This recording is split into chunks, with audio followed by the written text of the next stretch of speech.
شروع اللہ کے پاک نام سے جو بڑا مہربان نہایت رحم والا ہے۔ دوستو، آج کی اس ویڈیو میں ہم آپ کو ایک حکیم کا ایسا واقعہ سنائیں گے جس کو سن کر آپ کا ایمان بھی تازہ ہو جائے گا۔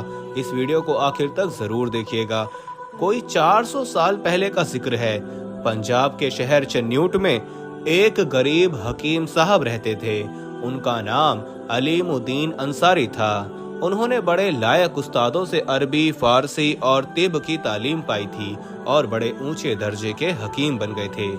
اللہ کی قدرت یا حکیم صاحب کی بدقسمتی کہ ان کے پاس بہت کم مریض علاج کے لیے آتے تھے، حالانکہ وہ شہر کے دوسرے سب حکیموں سے لائق تھے۔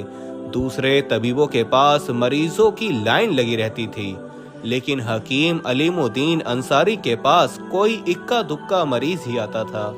اس کا نتیجہ یہ ہوا کہ حکیم صاحب بہت غریب ہو گئے، اتنے غریب کہ کئی دن تک ان کے گھر میں چولہا نہیں چلتا تھا اور حکیم صاحب کو گھر والوں سمیت فاقے کرنے پڑتے تھے۔ حکیم صاحب تو صبر کر لیتے تھے، لیکن ان کی بیوی کو بہت غصہ آتا تھا اور وہ ان کو ہر وقت جلی کٹی سناتی رہتی تھی۔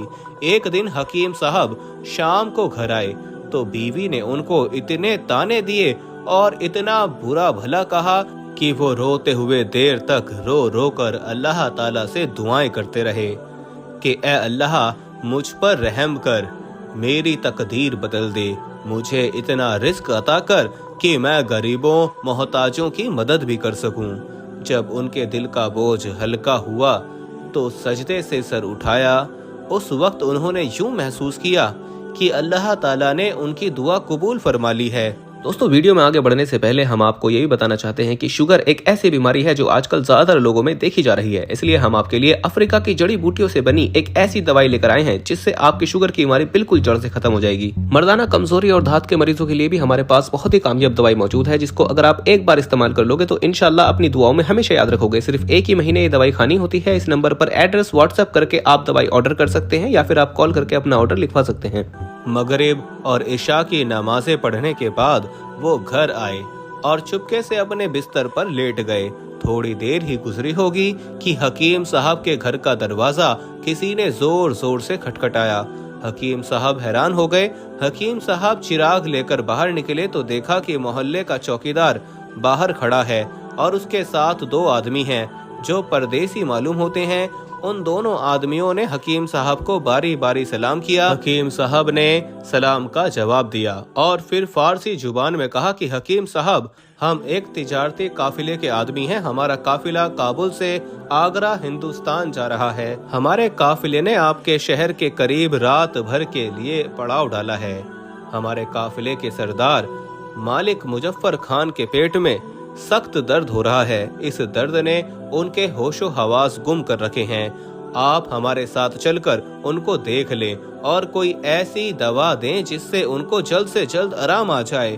حکیم صاحب نے ان سے مریض کے بارے میں کچھ اور باتیں پوچھی جن سے ان کو اندازہ ہو گیا کہ درد کی کیا وجہ ہے۔ انہوں نے کچھ دوائیں لی اور ان آدمیوں کے ساتھ قافلے میں پہنچ گئے۔ ان کا اندازہ یہ تھا کہ مریض کولنج کے درد میں مبتلا ہے۔ اب جو مریض کو دیکھا تو ان کا اندازہ درست نکلا۔ مریض کو اس مرض کی دوائیں کھلائیں اور درد کے مقام پر کپڑا گرم کر کے ٹکور کی۔ اللہ تعالیٰ نے فضل کیا کہ مریض کا درد دیکھتے ہی دیکھتے دور ہو گیا اور وہ ایک دم ٹھیک ہو گیا۔ حکیم صاحب ملک مظفر خان سے رخصت ہو کر گھر جانے لگے تو اس نے ان کو 10 دینار دیے۔ دینار سونے کا سکہ ہوتا تھا جس کی قیمت آج کل کے زمانے میں کئی ہزار روپے بنتی ہے۔ دینار دیتے وقت ملک مظفر خان نے ان کو یہ بھی کہا کہ کل صبح پھر تشریف لائیے اور مجھے دیکھ لیجئے۔ حکیم صاحب بہت اچھا کہہ کر گھر آئے اور 10 دینار بیوی کے ہاتھ پر رکھ دیے اور سارا قصہ اس کو سنایا۔